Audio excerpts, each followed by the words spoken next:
Good morning. I'm glad I got everybody's attention. We're going to continue on. Next, we have Mr. Kevin Leske. Mr. Kevin Leske is an associate professor at Barry University School of Law. He previously held academic positions as a visiting scholar at Vermont Law School and as a fellow at Harvard Law. His principal expertise is in environmental law as well as administrative law. His published work and presentations cover areas such as the Clean Air Act, climate change, federalism, and the U.S. Supreme Court practice. Prior to entering academia, Professor Leske served as an assistant attorney general of Vermont, where he focused primarily on national air pollution and global warming cases, such as Massachusetts versus EPA and AEP versus Connecticut. His work also included arguing Vermont Supreme Court appeals in land use cases and environmental enforcement actions.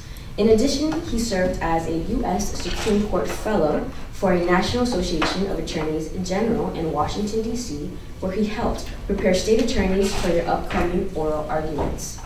Before joining the Vermont Attorney General's office, Professor Leske worked in Washington, D.C. for a small environmental law office, where he litigated Clean Water Act citizen suits for environmental groups, such as Friends of the Earth and the Sierra Club.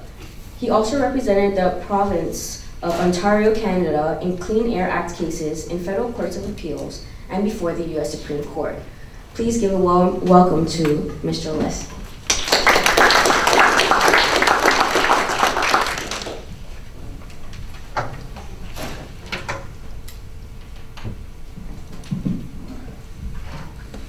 Well, thank you so much. It's good to be here. I want to thank Professor Hull and the rest of the members of the Planning Committee.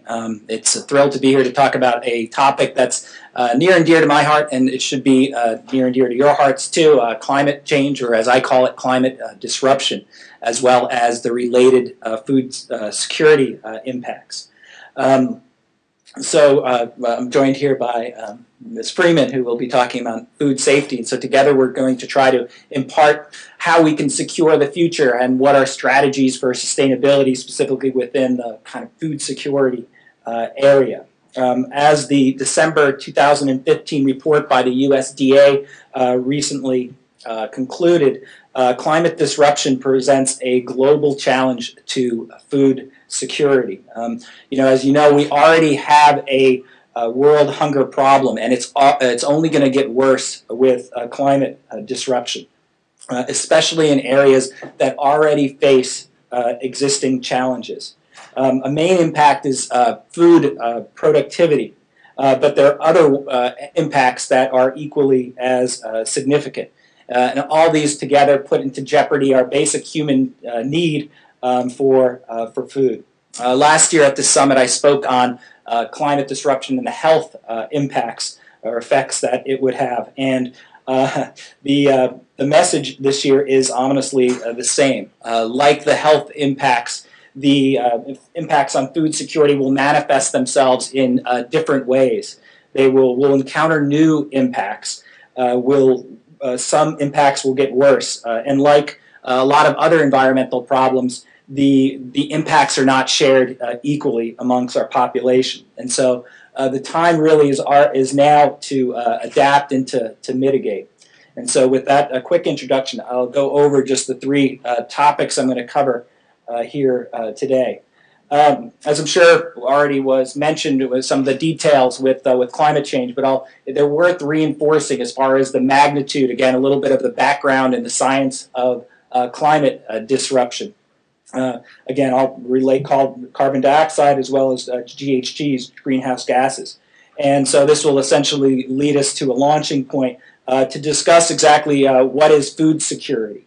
In other words, for us to have food security at a local or national or global level, essentially there are four components that have to exist simultaneously with respect to food. And so a failure of any one of these elements in our food system leads to food insecurity. And of course, that is a significant problem for most of the world. Finally, I'll talk about then specifically some of the impacts that we will specifically see with respect to climate disruption on food security in particular. And again, it's worth reiterating. I mean, we're not looking for or suggesting measures to prevent food insecurity in the future. It's already happening, now, and it's only going to get worse as time goes on, and if we don't mitigate and essentially bring our carbon dioxide and greenhouse gas levels down. So. And some of these impacts will not be much of a surprise to you, but I bet there'll be others that, again, with respect to food security, will be surprising. So first, on to my first topic on the background in science. Again, greenhouse gas, the greenhouse effect, we all know the basic sort of science that is going on. And again, the main point here is that, the greenhouse gas concentrations are increasing. And again, it is pre-industrial. Again, we'll establish this baseline. Pre-industrial CO2 concentrations were approximately 280 parts per million. And of course, how do we know this? Again, you hear, and again, there's a lot of people talking, again, skeptics as far as trying to throw some of the science into question. But again, how do we know this? I mean, we have, as Hal mentioned, the ice core samples that can go back about 400,000 years as far as determining what our carbon dioxide levels were on the planet. And certainly, in the near term, we look to the Scripps Institution of Oceanography, which is part of NOAA's Earth System Research Laboratory, and its Mauna Loa Observatory in Hawaii. They've been taking real-time data for the carbon dioxide levels since the 1950s. And again, this is a slide from 2015 from NOAA, again, showing the increases in our carbon dioxide in our atmosphere as measured at Mauna Loa. And again, we have parts per million on the left side there, and again, we see a trend from 1960 all the way to present. And again, as mentioned, well, where are we now? Again, thinking that baseline was 280. Well, latest atmospheric CO2 observations are above 400 parts per million. And again, this was a reading just from earlier this week, February 21st, again in Mauna Loa, 405, close to 406 parts per million. We have not seen, and well, I probably shouldn't say we, because again, we humans weren't on the Earth, but the Earth hasn't seen this type of levels, I think, for something like 23 million years. And so again, and we're looking at about a 2 parts per million increase per year. And so, of course, well, why is that a problem? Again, the consensus is that we need to have levels of about 350 for our own safety, safe levels of CO2. I'm sure many of you have heard the organization, 350.org. Well, that's what it's from, is again wanting to essentially get our carbon dioxide in levels with a 350 parts per million. And of course, we're already significantly beyond that. And again, it's important to recognize that carbon dioxide is not the only greenhouse gas that we need to be worried about. Again, we are seeing similar increases observed for methane and again other greenhouse gases, which have may not be there in as much quantity, but they're much more potent. And so here again is a slide. You see carbon dioxide in the upper left, and you see some of the other greenhouse gases: nitrous oxide, methane, and chlorofluorocarbons. This was the Freon type agents here. I guess one the part of that lower right looks a little encouraging. We see it leveling off, but that actually was a result of the banning of and phase out of chlorofluorocarbons as a result of the Montreal Protocol. Again, which was in response to the hole in the ozone layer that again was forming over Antarctica. This was all the spray cans and hairsprays, etc. And so this has been pointed to, the Montreal Protocol in particular, of a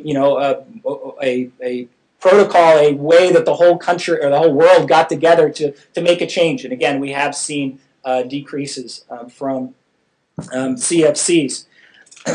So So there's little doubt about these measurements. I mean, frankly, we could spend a whole session talking about science in some of these particular areas here. But frankly, just to not be controversial, I'll say there's really no doubt of it. And similarly, that it's primarily caused by human activities. And again, I don't think there's any doubt that it is caused by human activities. One very popular slide, again, that Hal showed a version of it earlier here about that I use in my classes is, again, showing the different variations. And again, you hear a lot of people talking about the variation from the Ice Age and that it's cyclical, etc. But again, you see the blow up we have here since Industrial Revolution, where just in the last 50 years or so, I mean, again, we're seeing such incredible off the chart increases that it can't be just attributable to some sort of cyclical or some other non-human induced change. And so, of course, well, so what? So what? We have this type of change in our carbon dioxide levels. Well, it's, of course, as you know, climate change, climate disruption, global warming, our average temperatures are increasing. And again, it just is worth really repeating about, and again, the science just gets even more convincing as the years go by. Again, I'm using conservative numbers, but, we're looking at a temp of 1.4 degrees since pre-industrial times, and that projections are that we're locked into at least 2.3. And again, these are conservatives. We see a big different range from that.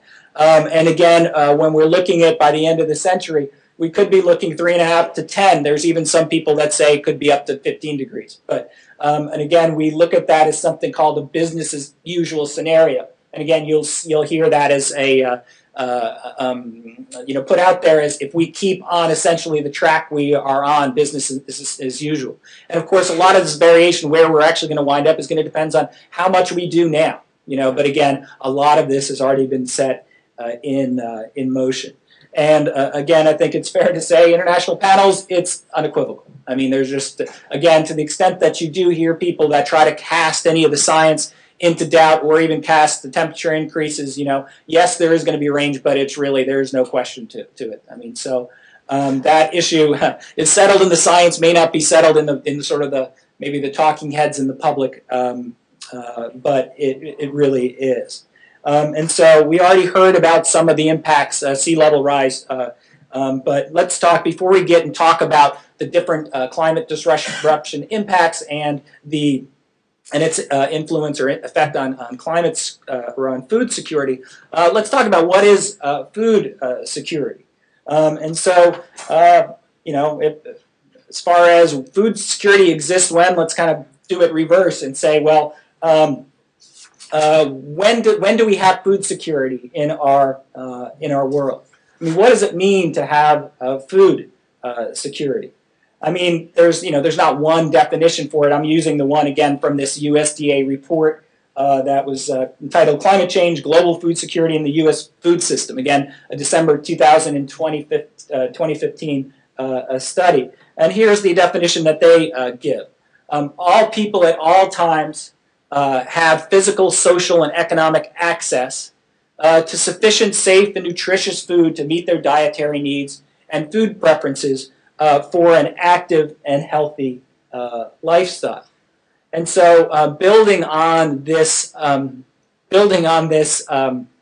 definition, we have four components that I mentioned earlier that go to the whether we have food security. And again, they just come off this definition. Is food available? Do we have, and what does it mean for food to be available? I mean, the existence of food in a particular place at a particular time. But essentially what we're asking is that, does the food exist? Is the food, do we have food produced to be able to feed, essentially our populations?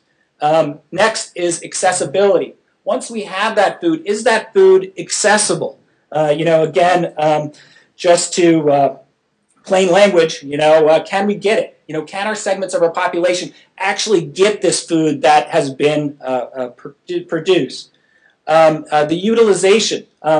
is also present as a component, you know. And for this, again, it's different from accessibility. Whether we can utilize food goes to whether our bodies can actually use it. In other words, on a metabolic level, it refers to the nutritional value and how a person's body assimilates the nutrients in a given food.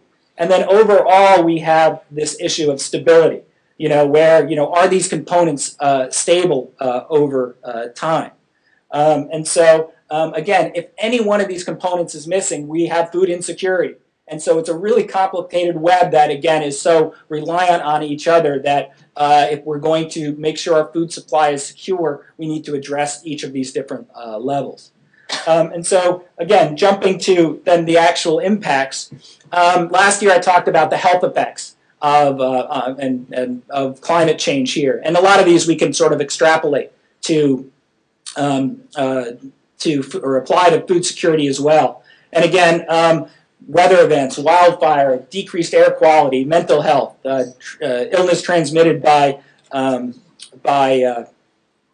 food, water, and disease-carrying carriers such as mosquitoes and ticks. And again, a couple of the projected temperature is worth noting. Again, these two scenarios here basically talk about the, you know, under two different projected scenarios, if we're able to cut back on our emissions or if we're not, and we see, again, it doesn't really matter, we're still going to see a significant temperature change. And as well for the precipitation. Again, right is, again, a significant more heavy precipitation. The left is, again, still going to be significantly more. And so turning to then food, the actual food security sort of issues. Again, this is the great cover from the report here. We see, again, all these typical impacts that we talked about and, you know, that were mentioned there: heat waves, droughts, solar erosion, storms, torrential rains, etc. here.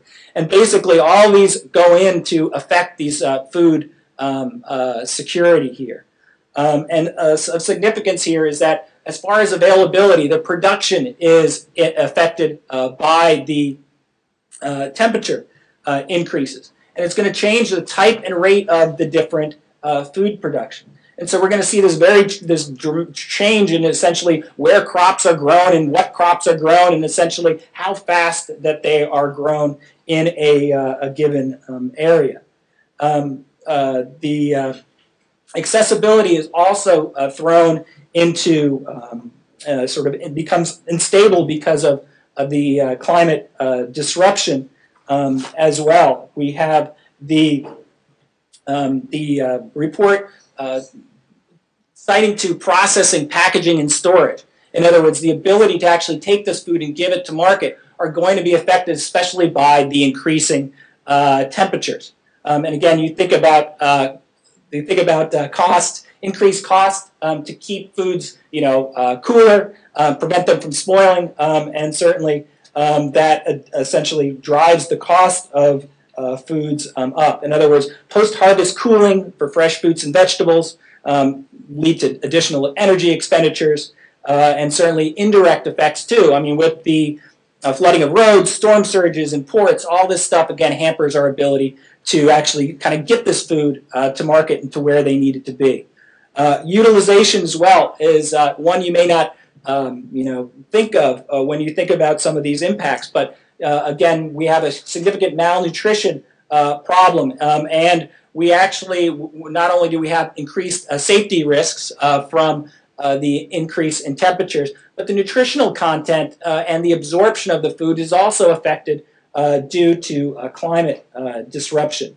You wouldn't think about it, but elevated atmospheric carbon dioxide leads to lower protein content in important global food staples. And so again, all these things add up to essentially throw our food systems into insecurity. And so, you know, again, the way we need to measure this or approach this is, you know, resilience and essentially adaptation, the mitigation. But it has to be done pretty much. You know, we can adapt, but it's a very localized conditions that bring in the socioeconomic factors. And it's such a sort of tiered and layered when you think about at the local level, international, national, that it's a challenge, this sort of systems-based approach. I mean, even this report didn't have a lot of concrete suggestions beyond, just saying, we need to get this on everybody's radar. But what's the bottom line solution? What's the bottom line solution? It's reducing greenhouse gas emission. And again, I know that's easy to say, but there is just a significant difference in, again, the outcomes on our food security depending on how much, how much increases or decreases in carbon dioxide we're able to achieve. And so, again, absent that, there are other things we can do. Again, more research and technologies. There's a lot coming out in storage and processing and, being able to have foods that last longer. Trade restrictions, reducing them, promoting free and fair trade, again, trying to keep prices low to, again, foster the movement of supplies because, again, we're going to see this shift in our food systems. And another huge one is reducing waste. It's just amazing. 30 to 50% of the total global food production by mass is lost as waste. And again, and that's, globally, and we see it even to our supermarkets here about how much food actually winds up having to be discarded. And so all these things essentially add up here for trying to increase our food stability and food security in the long haul. Okay.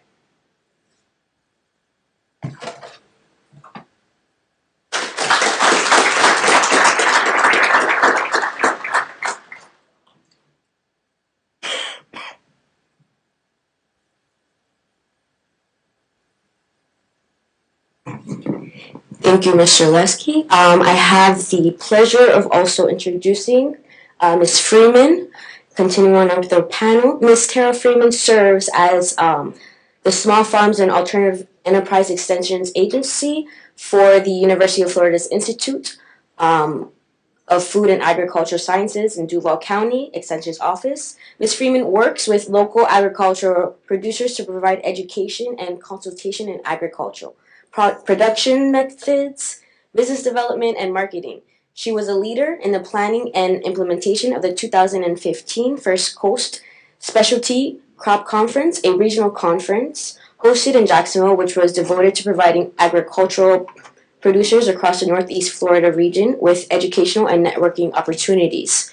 Prior to her extensive career, Ms. Freeman was the proprietor of a native plant and herb nursery and ecological landscape design business in Berkeley Springs, West Virginia. She enjoys using her business and horticultural experience to help others succeed in their agribusiness ventures.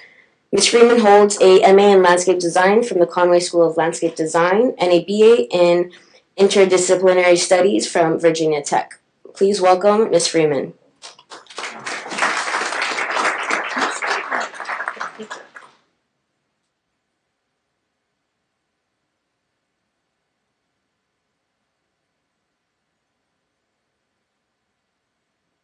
All right, thank you. Good morning.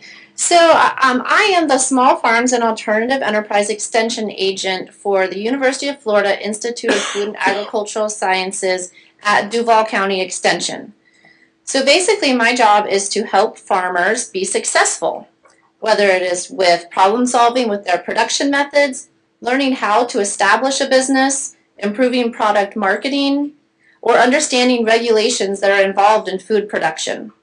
So today I plan to provide you a snapshot of agricultural production throughout the state, followed by an update on one of the major game changers in agricultural production today, the Food Safety Modernization Act.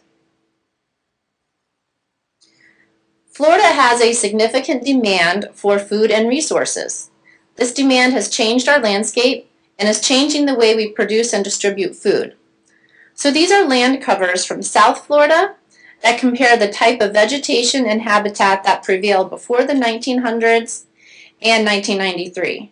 So you can notice that the yellow on the right identify areas of mixed or crop farming, and you can see the great transformation around Lake Okeechobee due to wetland draining. Florida's agricultural industry grew because of the strong demand for Florida products elsewhere in the U.S. and the world. Historically, our infrastructure is designed to move products out of the state. Florida ranks 6th nationally for total agricultural sales in the United States. Florida has over 47,000 farms, which average 195 acres each, using a total of 9.25 million acres for farmland. The number of farms in Florida has increased by 3,500 over the past 10 years, and nearly all of those are considered small farms. The second largest industry in our state is agriculture, with tourism ranking the largest in the state. So Florida ranks first in production of oranges and grapefruit, which with citrus greening, that is in decline, as well as fresh snap beans, sweet corn, watermelons, cucumbers, tomatoes, squash, and sugarcane.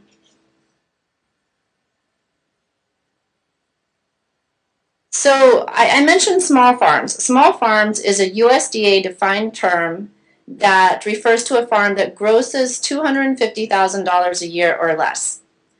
93% of farms in Florida are small farms.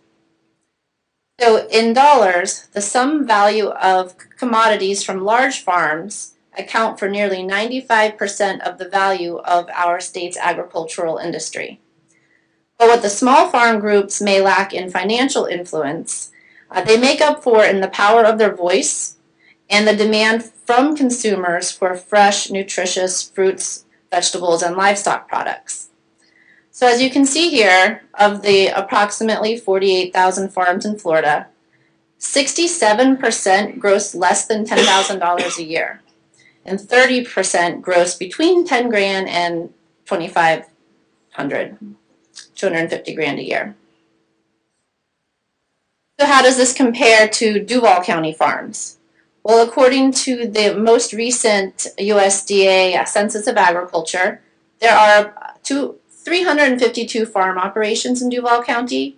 98% of these are considered small farms, and 90% of these small farms have annual sales of less than 100 grand a year, with an average annual income of approximately $8,000.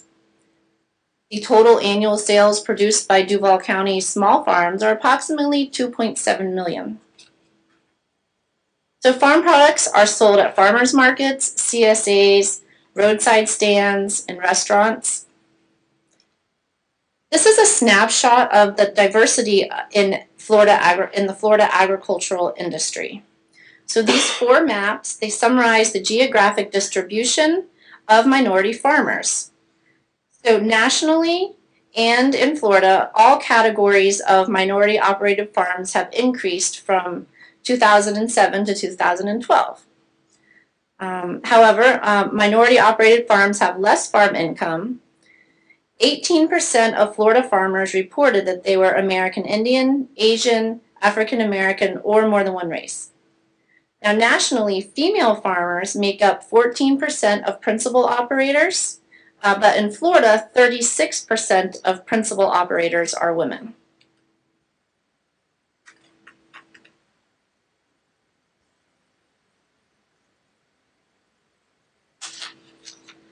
Okay, so Florida's favorable climate, established community networks, and demand for farm fresh goods has inspired many new farmers to establish businesses here. In fact, Florida has the highest concentration of beginning farmers in the nation. So despite a national decline in beginning farmers and ranchers, Florida is 5th in the nation for the percent of principal operators who are beginning farmers. And beginning farmers, that means 5 years or less as the principal operator. So at the University of Florida Institute of Food and Agricultural Sciences, we are educators, we are not regulators, so we are dedicated to providing the research-based information, education, and resources for Florida's agricultural producers, both large and small scale. So we provide training on a variety of topics. Some of them are listed here: food safety, business and marketing, hydroponics, organic production, IPM, urban agriculture, etc. But one of the topics that's at the forefront of the changing face of agriculture is food safety, which leads into the next segment of my presentation. The Food Safety Modernization Act was signed into law January of 2011. Just last October, the final rule on produce safety was passed. And this authorized the Food and Drug Administration to take a preventative approach to food safety. It gives the FDA the authority to establish food safety requirements, first-time food safety requirements for farms producing fruits and vegetables, among other requirements for participants across the food supply chain using science-based minimum standards. So why do we need a preventative approach to food safety? So for example, we're going to take a look at the 2011 multi-state outbreak of Listeriosis, which was linked to whole cantaloupes from a family farm in Colorado. It became the 4th deadliest foodborne illness outbreak in U.S. history. This happened when a 4th-generation farm changed their sanitizing practices. They basically eliminated their antimicrobial wash and used equipment that was dirty and difficult to clean. Now, this farm had passed a food safety audit by an outside contractor just 6 days before the outbreak. This highlighted the need to establish standards for how auditors should be trained and how audits should be conducted. So I'm sure the farmer had no intentions of ever making anyone sick, much less killing about 30 people. And had the food safety guidelines been established and enforced, hopefully the situation could have been prevented. No farmer wants to be in the situation where they make anyone sick with the food they produce. This is why the Food Safety Modernization Act has established very strict minimum standards that must be met by farms that meet certain criteria. So as you can see in this chart, the 3 common biological hazards that are associated with foodborne illnesses are bacteria, viruses, and parasites. So according to the Center for Disease Control, 48 million people, which is 1 in 6, get sick each year from foodborne illness. 128,000 are hospitalized, and 3,000 die annually from foodborne illnesses.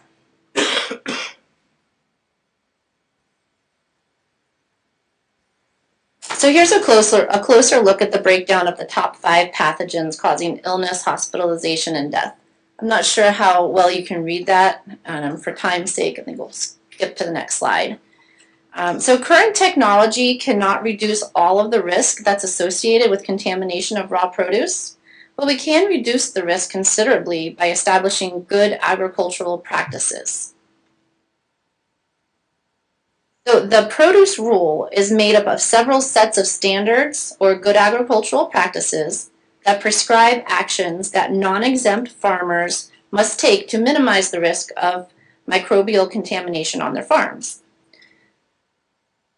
The major components of the produce rule, and each of these is very detailed, but I'll just go over the main topics. Employee qualifications and training, worker health and hygiene, water used during growing, harvesting, packing, and holding, biological soil amendments of animal origin, especially compost that's made from animal manure, wild and domesticated animals. Yes, you have to control the wild animals that show up on your farm. Equipment and buildings, post-harvest activities like packing and holding, as well as extensive record keeping. At UF, we offer a day-long program that details how to create your own farm's food safety plan. And this is actually since the October passing of the produce law. In the southern part of our state, we are building a Southeast Training Center, a Train the Trainer Center, in order to better be able to educate the farmers on how to comply with the Food Safety Modernization Act. So you may have noticed that I said non-exempt farms. This is because certain farms are exempt from the rule, and this chart here explains it in detail. Due to time, I'm not going to go over every little detail of this chart, but if anybody is really interested, I do have copies, handouts. I'll put them somewhere if you'd like to pick those up. But the general gist of it is this. If your sales are less than 25 grand a year, you are exempt. You are exempt if your produce is considered a commodity that is rarely consumed raw. So here, a quick list. I won't read it all, but produce rarely consumed raw, asparagus, beans, peanuts, pecans, etc. If it's just for personal use or on-farm consumption, if the produce is intended for commercial processing that will adequately reduce the pathogens, you're required to provide statements in documents that accompany the produce and to keep other documentations. So those would be reasons you would be exempt from the rule. Or if you are a qualified exempt farm, which we'll go over in a minute. So this is actually a lengthy list of produce that is considered in its unprocessed state. It is usually consumed raw, and it is covered under the law. So if you grow these, you would unless you were exempt for other reasons, you would be required to follow the Food Safety Modernization Act.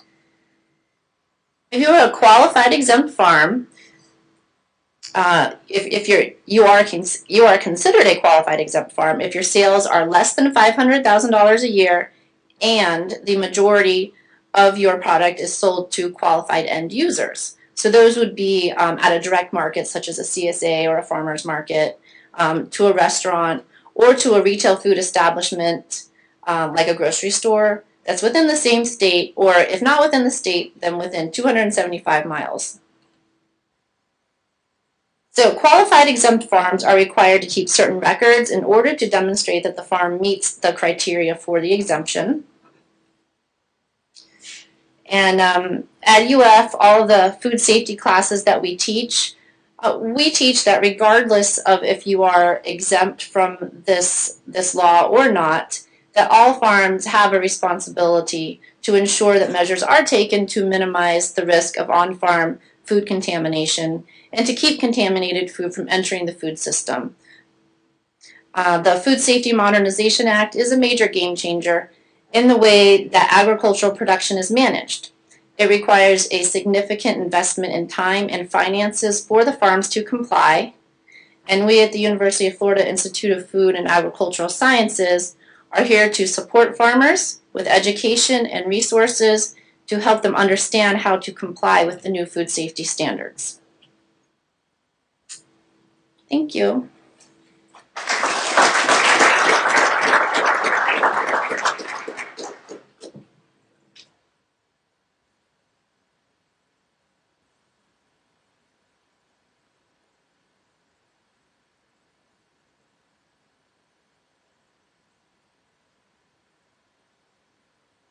We're a little bit ahead of schedule at this point, and because Dr. Wallace has to go back. That's coming up. I've asked him to come and join this panel for question and answer session in case any of you also have questions for him. Okay, so. All right.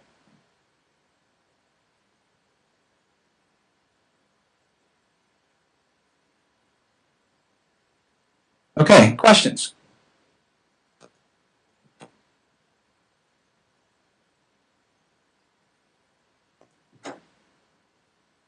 To Dr. Wallace, we talk a lot about the loss of land, but what about the loss of infrastructure that will occur, and have there been any good estimates on how far ahead of the loss of the land will that happen, if you follow my question?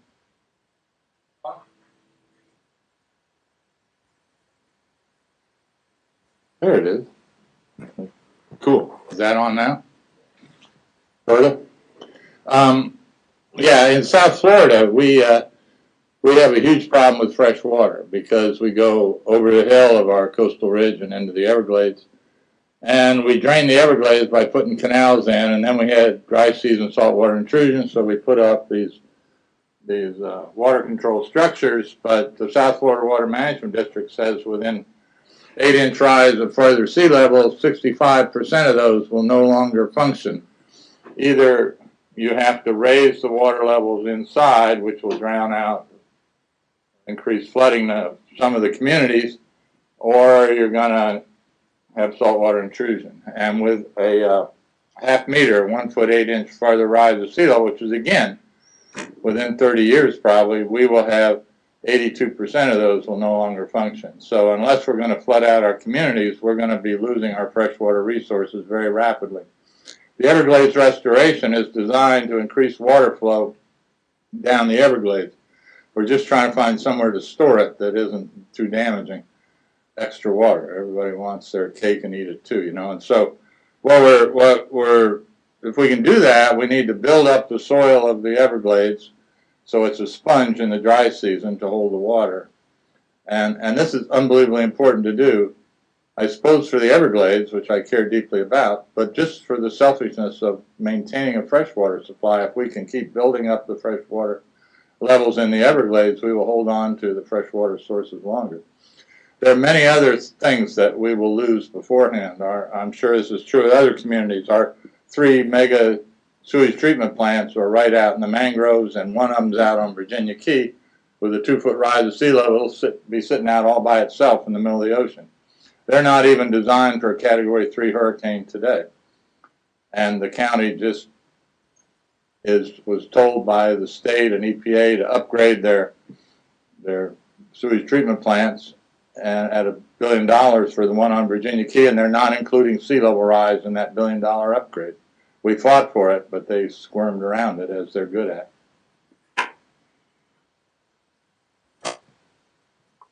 Question for Terra Freeman. What is the logic of having a qualified exemption for larger farms? How does that provide more safety?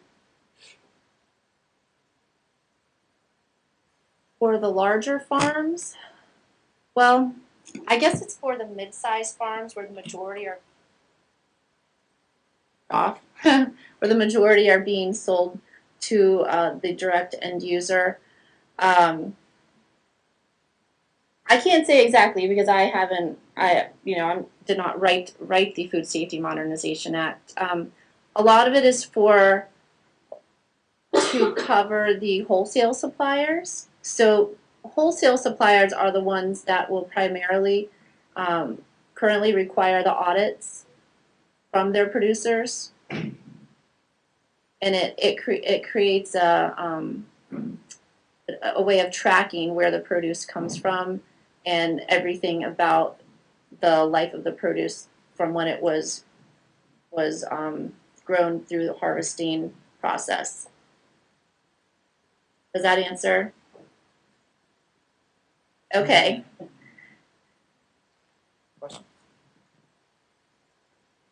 Dr. Walnes, you only touched on this at the very end of your presentation, and it's also included in your policies in the paper handout. Can you touch on what efforts you're involved in or research you know that's ongoing for cleaning up of low-lying areas? And now I'm concerned you just talked about $1 billion improvement on Virginia Key to the wastewater system, which could be inundated.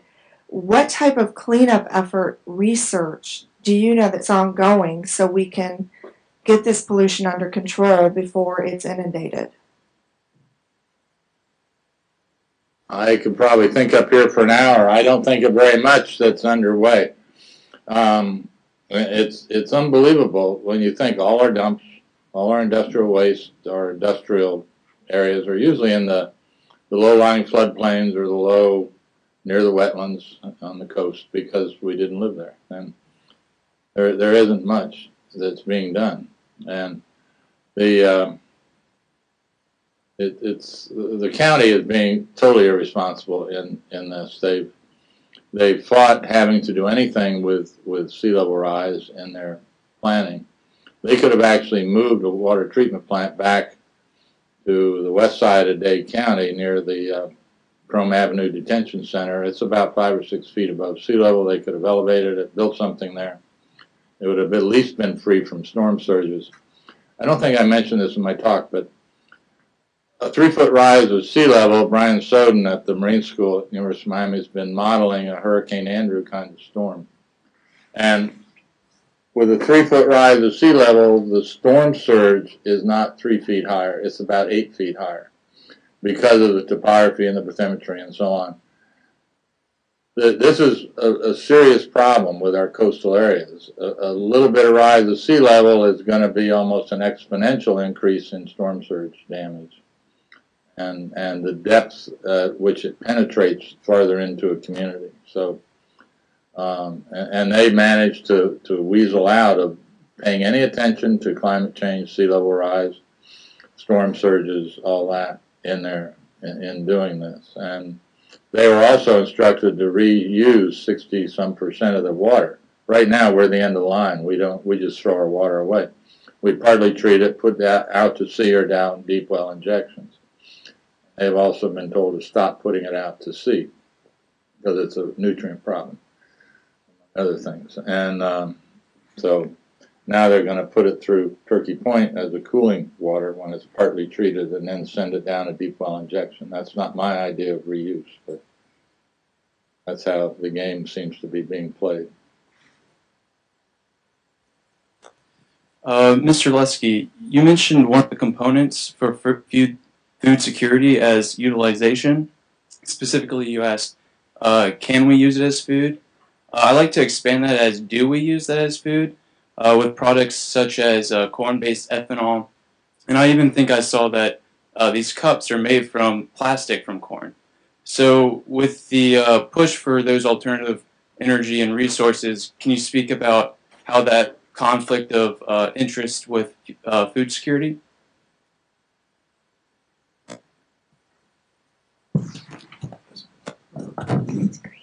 In front, right in front.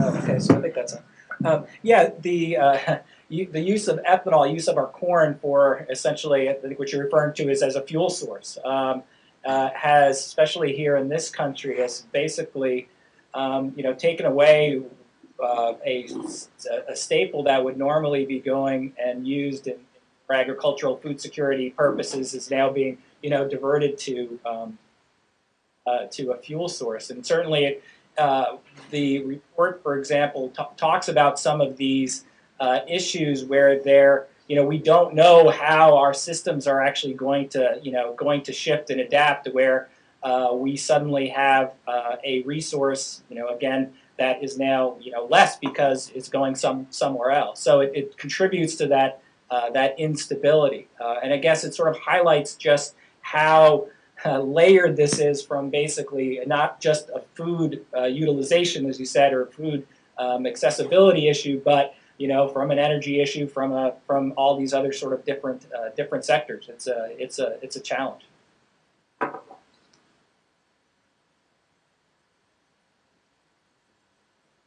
I have a question about the regional or maybe national impacts of climate change on food security. A lot of our food does not come from Florida. It comes from the ocean or from farms across the country.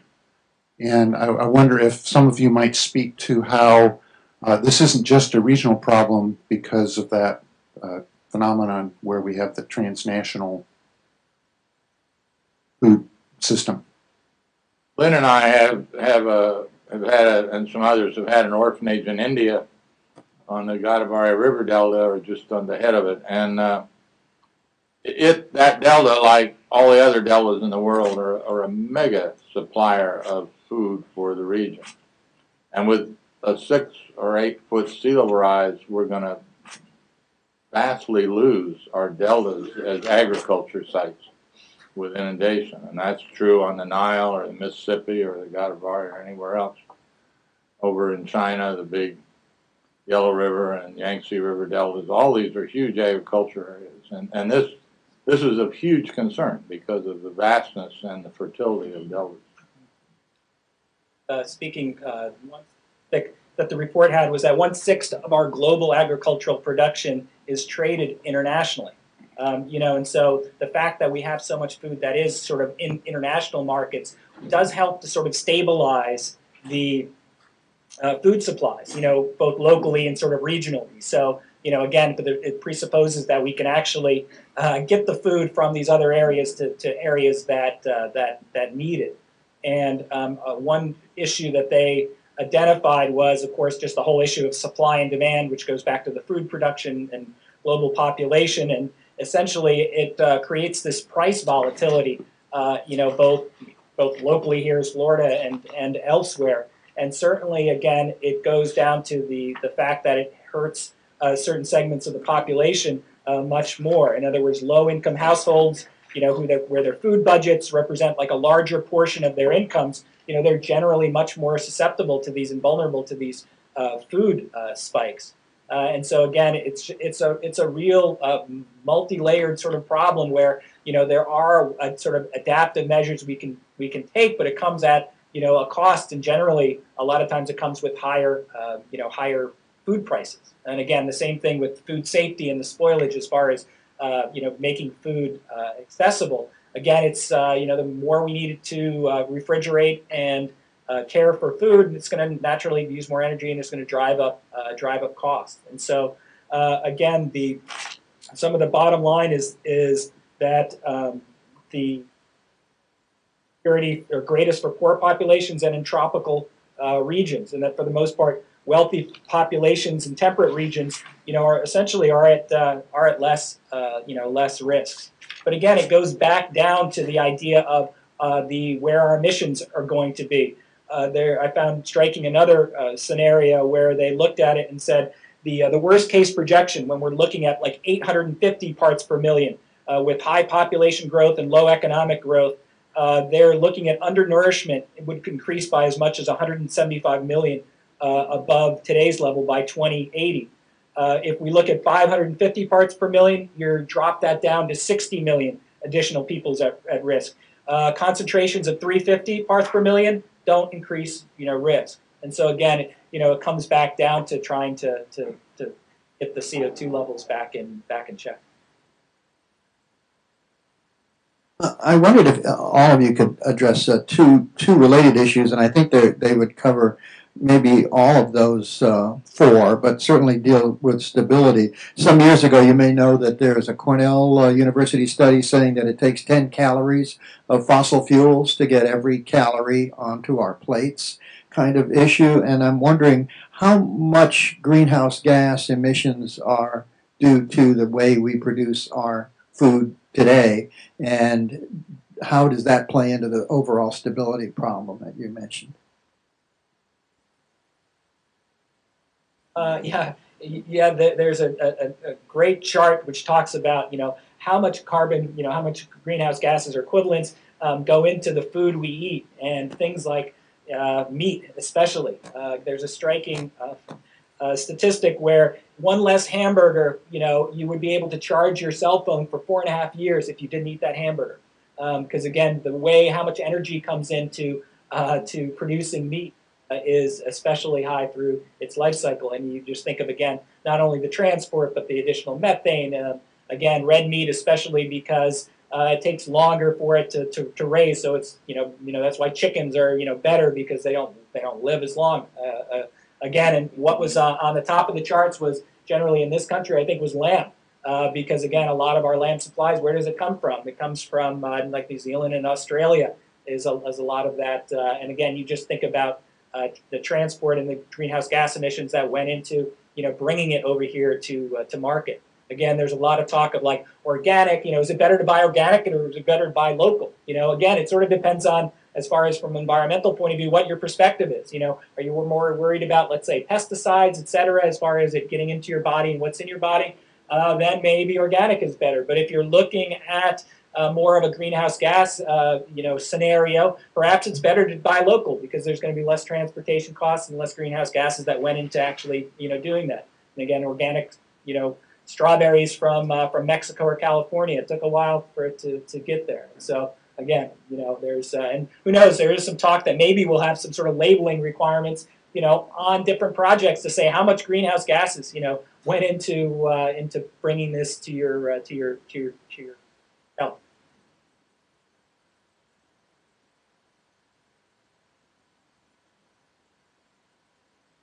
My question will be directed more to Professor Harold. And I have two questions, actually. My first question has to do with like the impact that the current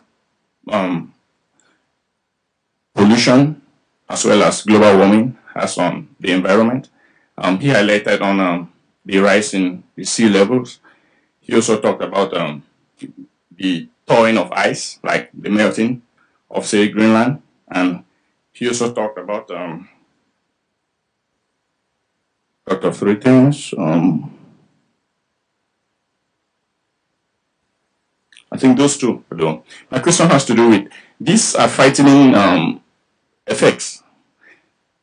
while I was growing up, like in a different part of the world, they always talked about the tendency that the continuous, unprecedented warming of the globe will likely lead to the destruction of the ozone layer, which is really scary. So the statistics that he provided really gave us a clue to what extent the Earth has been damaged so far, like today. So my question has to do with, is there any way we can measure the extent the ozone layer has been damaged? Is there any scientific? We are measuring the ozone layer. I believe that's what you said. And a vast portion of the damage to that was caused by our chlorofluorocarbons and so on that we were using, and that was damaging or getting into the upper atmosphere and sort of messing up the formation or the maintenance of ozone. And the ozone is a UV light blocker, and that is important because that wavelength causes cancers in our skin and so on, of us and all the other organisms. The ozone is also a greenhouse gas, and if it is in the lower atmosphere, which is a very different thing, because ozone is also produced in Los Angeles smog and things like that. And so it's another greenhouse gas that's important. The ozone is trying to heal over the cold parts of the Antarctic, especially in the Arctic, as we have come close to reducing, not quite eliminating, the production of chlorofluorocarbons. There's some other byproducts we've created we thought were better that are still a problem. So, but it's still really carbon dioxide is the warming gas. Methane is increasing its contribution. By the way, 1 molecule of methane does the global warming work of 30 molecules of carbon dioxide. So when you see Dave Barry, the humorist in the Miami Herald, is always going after rice paddies and especially corn-fed cows because of their flatulence. But and there's a humor in that, and I suppose a way to go against another one against having red meat. But it's really going to be the melting of the Arctic that's going to be the big pulse of methane increase. Okay, my second question has to do with the law. Like, recently, it looks like there's a certain obstructionism from, say, most governments, especially the big polluters, like the USA, countries of Europe, Japan, China. Because before, we see this tendency time and again, even though recently a treaty was concluded in Paris to address the issue of climate change. It was the same when we had a Kyoto Protocol. So right now, my question has to do with how does the environmental movement try to bypass this obstructionism? Because it looks like at the level of policy, because when these treaties are concluded, most often there is domestic obstruction. Most states don't go ahead to ratify these treaties. Either the parliament opposes it, like the case with the US right now.